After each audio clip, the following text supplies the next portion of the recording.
አባታችን የጽጌ ጾም ከአጽዋማት አይቆጠርም ማለት ነው? የግዴታ ስራ አለ የሚመለከተው፣ ፈቃዱ ደግሞ የሚያደርገው ነገር አለ። አበባዎቹ የተገኙት ፍሬዎቹ የተገኙት በክረምት ስለሆነ ሰብስክራይብ ማድረጋችሁ እንዳትረሱ። ወዳችኋለሁ። እንኳን ለእናታችን ለቅድስት ድንግል ማርያም ለስደቷ መታሰቢያ ለሆነው ለወርኃ ጽጌ ለጽጌ ጾም እንኳን አደረሳችሁ፣ እንኳን አደረሰን። እንግዲህ ጾሙ ገብቷል። ከመስከረም 6 እስከ ህዳር 6 ይቆያል። ከዚህ ጾም ጋር ተያይዞ ከወርኃ ጽጌ ጋር ተያይዞ በብዙ ክርስቲያኖች ዘንድ የሚነሱ ጥያቄዎች ለነሱ ምላሽ የሚሆን ዝግጅት ይዤላችሁ መጥቻለሁ። እስከ መጨረሻው ድረስ ትቆያላችሁ ተስፋ አደርጋለሁ። ለዚህ ቻናል አዲስ ሆናችሁ ሰብስክራይብ እንደምታደርጉም ተስፋ አደርጋለሁ። ከዚህኛው እንጀምርና የአባታችን የርዕሰ ሊቃውንት አባ ገብረ ኪዳን መልእክትም አለ። እሱንም ወደ እናንተ የማደርስ ይሆናል። ከዚህኛው እንጀምር። አባታችን የጽጌ ጾም ከአጽዋማት አይቆጠርም ማለት ነው ብለዋል። በመጀመሪያ አባታችን የሚለውን ቃል ይታረብልኝ በትህትና ጠይቃለሁኝ። እኔ አባታችን አይደለሁም። በክህነት ያሉ አባቶች ናቸው አባታችን የሚባሉት። መምህራችን ወይም ወንድማችን የሚለው በቂ ነው ለሌላ ጊዜ ማለት ነው። የጽጌ ጾም ከአጽዋማት አይቆጠርም ከጾም አይቆጠርም የሚል አባባል የለም። ከሰባቱ አጽዋማት ከአጽዋማት ነው የሚለው። የጽጌ ጾም ከአጽዋማት አይቆጠርም፣ ከሰባቱ አጽዋማት እንዳንዱ አይቆጠር። ግን በክርስትና ሕይወት እሱም ብቻ ሳይሆን በፈቃድ የሚጾሙ አጽዋማት አሉ። የፈቃድ አጽዋማት። የፈቃድ ማለት ምን ማለት ነው? ሰውየው እጾማለሁ ብሎ ፈቅዶ በተወሰኑ ቀናት በቤተክርስቲያን ስርዓት የሚቆይባቸው ግን በአዋጅ ያልታወጁ ማለት ነው። በአዋጅ ያልታወጁም በፈቃደኝነት። ለምሳሌ አሁን የበጎ ፈቃድ ወጣቶች መንገድ ላይ ሲያስተናብሩ ታያለህ አይደል? ግዴታ አይደለም ያ። በፈቃዱ ግን ሰው ወጥቶ መኪና የሚያቋርጡ አረጋውያንን፣ እናቶችን፣ ሴቶችን ሲረዱ ታያለህ። ይሄኛውም ልክ እንደዚህ ነው። የግዴታ ስራ አለ የሚመለከተው፣ በፈቃዱ ደግሞ የሚያደርገው ነገር አለ። ሰባቱ አጽዋማት ለአንድ ክርስቲያን ግዴታ ናቸው። ከዛ ውጪ መጾም እፈልጋለሁ እኔ ምክንያቱም ከጾም ብዙ ጥቅም አገኛለሁ የሚል ሰው ግን በፈቃዱ የሚጾምባቸው ጊዜያቶች አሉ። እነዛ በፈቃዱ የሚጾምባቸው ጊዜያቶች ቤተክርስቲያን ፍስክ ነው ብላ ያላወጀችባቸው፣ ሰንበት ሊሆን ይችላል፣ ስጋው ደግሞ ከተቀበልን በኋላ ሊሆን ይችላል፣ በዓለ ሃምሳ ሊሆን ይችላል። ከነዚህ ውጪ ባሉ ቀናት ግን አንድ ሰው እኔ ጾማለሁ ቢል ሌላውን ሰው እስካልረበሸ ድረስ፣ ሌላውን ሰው እስካላወከ ድረስ፣ ለሌላው አዋጅ እስካላደረገው ድረስ ችግር የለውም። የተመረጡ ቀኖች ደግሞ አሉ። ለምሳሌ የእመቤታችንና የልጇ የስደት ጊዜ ወርኃ ጽጌ ማለት ነው። ወርኃ ጽጌ የጸሎት፣ የዝማሬ፣ የምስጋና ጊዜ ስለሆነ ስደቷን እያስታወስን የምንለምንበት ወቅት ስለሆነ ያንን ከጾም ጋር ብናደርገው ረሃቧን ለማሰብ የእመቤታችን የቅድስት ማርያምን ረሃብ ለማሰብ ከጾም ጋር ብናደርገው ይመረጣል። ግን ግዴታ አይደለም። ሰዎች ስለጾሙ ለምን ትጾማላችሁ አይባልም። ሁለተኛ ጳጉሜን፣ አሁን ለምሳሌ ጳጉሜ የፊታችን ከ1 እስከ 5 ጳጉሜ የዕለተ ምጽአት ምሳሌ ስለሆነች የዕለተ ምጽአት ቀለም በቤተክርስቲያናችን የሚዘመርበት፣ የሚነበብበት፣ የሚተረጎምበት ወቅት ነውና ሰው ንስሐ ገብቶ አዲሱን ዘመን በቅዱስ ሥጋው በክቡር ደሙ ለመቀበል ያችን የቀኖና ሰዓት ያደርጋታል። በዚህ ወቅት የሚጾሙ ሰዎች አሉ። በተለይ ምህላ ደግሞ ሲታወጅ እንደዚሁ የሚጾምበት ሁኔታ አለ። በፈቃድ ወርኃ ጽጌን መጾም ይቻላል። የጽጌ ጾም ተብሎ ግን አይታወቅም በቤተክርስቲያናችን። ወርኃ ጽጌ፣ ዘመነ ጽጌ፣ ማህሌተ ጽጌ የሚባል አለ። ግን የጽጌ ጾም የሚባል ግን የለም። የጳጉሜ ጾም እንደሌለ ማለት ነው። ጳጉሜ እንላታለን እንጂ የጳጉሜ ጾም አይባልም አይደል? በጳጉሜ ውስጥ ግን ጾም ይጾማል። የሚጾም ሰው መጾም ይችላል። ወርኃ ጽጌን በተመለከተ ይሄ ነው። አንዳንድ ሰዎች የሚጾሙትን ይነቅፋሉ። ምንድነው አሁን ዋናውን ጾም እንኳን በሰራቱ የማይጾም ዝም ብሎ ይጾማሉ። ይሄም አግባብ አይደለም። የሚጾመው ሰው መንቀፍ የለብንም። አንዳንድ ሰዎች ደግሞ እየጾሙ የማይጾሙትን ደግሞ ይነቅፋሉ። አሁን አንዳንዴ ገጥሞ ከሆነ ማህሌተ ጽጌ ስለሚታደር አያይዞም ቅዳሴ ስላለ ከቅዳሴ ውጭ እሁድ ምዕመናን እህል ውሃ ይዘው ይመጣሉ እና የነፍስ አባቶቻቸው አዘዋቸው ማለት ነው ሲያገለግሉ ያደሩ ካህናትን፣ ሊቃውንቱን እና ነዳያንን ይመግባሉ። ያ የሚመጣው እህል ውሃ የጥሉላት ምግብ ነው የሚሆነው ማለት ነው። ስጋ፣ ወተት ምናምን የሚመጣው እና አንዳንዴ ራሳቸው እየጾሙ ለካህናቱ ግን የሚያቀርቡ አሉ እና እየተበላ ሊያጎርሷቸው ሲሉ አይ እኔ ጾመኛ ነኝ ይላሉ ማለት ነው። ይሄ በጣም ከባድ ነው። ይሄ ነው ፈሪሳዊነት። አየህ፣ አንደኛ ወይ እዛ ቦታ ላይ አለመገኘት፣ አንተ መገኘት የለብህም። ሁለተኛ ደግሞ ያ አንተ በፈቃድ የምታደርገው ነው እንጂ ጾምን ብለህ የምታወጀው አይደለም። በቃ ተሪው ነው፣ ታይታ ሆነ ማለት ነው። እኔ ጾማለሁ ብለህ የምትናገረው በአዋጅ ጾም ቢሆን ችግር የለውም። በግል በራስህ የምትጾመውን ጾም ግን ጾማለሁ ብለህ ካወጅከው በቃ ውዳሴ ከንቱ ተሪው ነው የሚሆነው ማለት ነው። ይሄንን ጥንቃቄ ማድረግ ያስፈልጋል። የሚበሉ ካህናትንም የሚተቹ አሉ። ምን አለበት ቢጾሙ፣ እነሱ የእመቤታችን ስደት አያከብሩ ማለት ነው ምናምን የሚል አለ፣ ደርሶ አዛዥ የሚሆን ማለት ነው። እነሱማ እያገለገሉ እኮ ነው። ስደቷ በዚህ መልኩ ነው የሚከበረው ብላ ቤተክርስቲያን አስባለች፣ መስራት ሰርታለች። ይሄ ግን የትሩፋት ስራ ነው።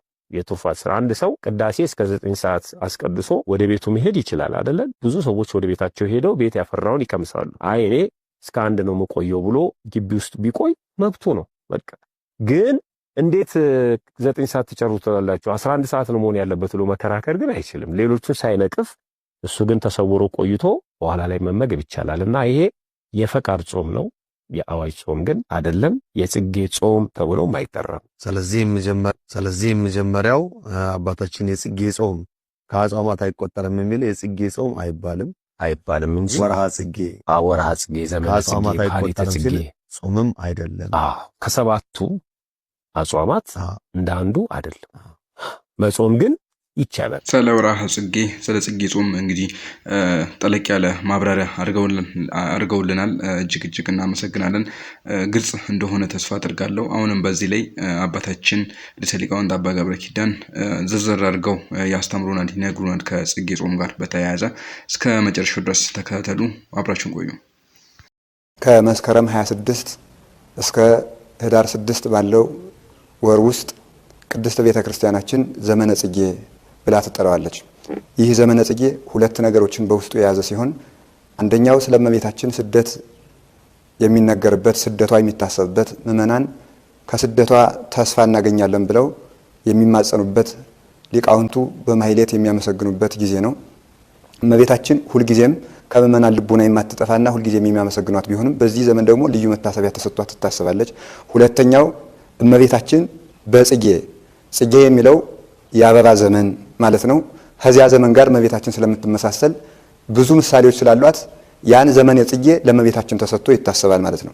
የመጀመሪያውን ስናይ ዘመነ ጽጌ ማለት እንደተነጋገርነው የአበባ ዘመን ማለት ነው። ይህ ዘመነ ጽጌ በእመቤታችን ይመሰላል። ጽጌ የሚመጣው የክረምት ዘመን ካለፈ በኋላ ነው። ክረምት የልምላሜ ዘመን ነው፣ የጭቃ ወቅት ነው፣ ሰው ይሳቀቅበታል። ሆኖም ግን ክረምት ጥቅም አለው። ለምን ቢባል አበባዎቹ የተገኙት ፍሬዎቹ የተገኙት በክረምት ስለሆነ፣ ስለዚህ ክረምት ጥቅም አለው፣ ግን አሰቃቂ ነው። ክረምት ልምላሜ ያለ ፍሬ ግን የለም።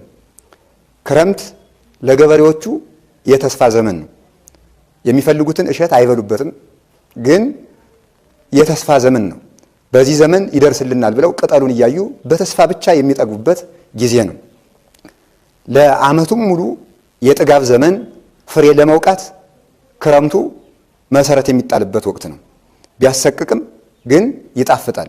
የኋላውን ዘመን ደስታ ስለሚያስቡ ጭቃውን፣ ዝናቡን፣ ነጎድጓዱን ይታገሱታል። ስለዚህ የክረምቱ ዘመን እና የጽጌው ዘመን ከእመቤታችን ጋር በምን ይመሳሰላል ያሉ እንደሆነ ክረምት የነቢያቱ ዘመን ምሳሌ ነው። ክረምት የዲያብሎስ ያሰቃቂው ዘመን ምሳሌ ነው። በዚያ ዘመን ክረምቱ አሰቃቂ ነው። ዲያብሎስም ሰዎችን ከእግሩ በታች አድርጎ ሲገዛበት የነበረው ዘመን አሰቃቂ ነው። ክረምት የነቢያቱ ዘመን ለምን ተባለ ቢባል የነቢያቱ ዘመን ክረምት ልምላሜ እንጂ ፍሬ የለም። ፍሬውን ብቻ እያደረጉ በተስፋ የሚኖርበት ጊዜ ነው። ከጽጌው ከፍሬው እንደርሳለን እየተባለ ነቢያቱ ይወለዳል የሚለው ነገር ተገልጾላቸዋል። ግን በተስፋ የኖሩበት ነው እንጂ ፍሬውን አላዩ። የሆነ ሆኖ ቅጠሉን ስለሚያዩ በዚያ ተስፋ እንደርሳለን እያለ ገበሬው እንደሚጠብቅ ከጽጌውም ሳይደርስ ሊሞት ይችላል። ሆኖም ግን ቅጠሉን በማየቱ እደርሳለሁ እያለ ሁልጊዜ እየተደሰተ ይኖራል። ጭቃው ቢያሰቅቀውም ዝናቡ ቢያሰቅቀውም ያ ልምላሜ ስለሚያይ በተስፋ ነው የሚኖረው። ተስፋ አይቆርጥም። ነቢያቱም በመጋዝ ቢሰነጠቁም ወደ ገደል ቢጣሉም ቢሳደዱም ቢሰቃዩም ግን እመቤታችንን በትንቢት ልምላሜ ያያዋት ስለነበረ ተስፋ አይቆርጡም ነበረ እና ያ ክረምት የነቢያቱ ዘመን ምሳሌ ነው። ጽጌ የክርስቶስ ዘመን የእመቤታችን ዘመን ምሳሌ ነው።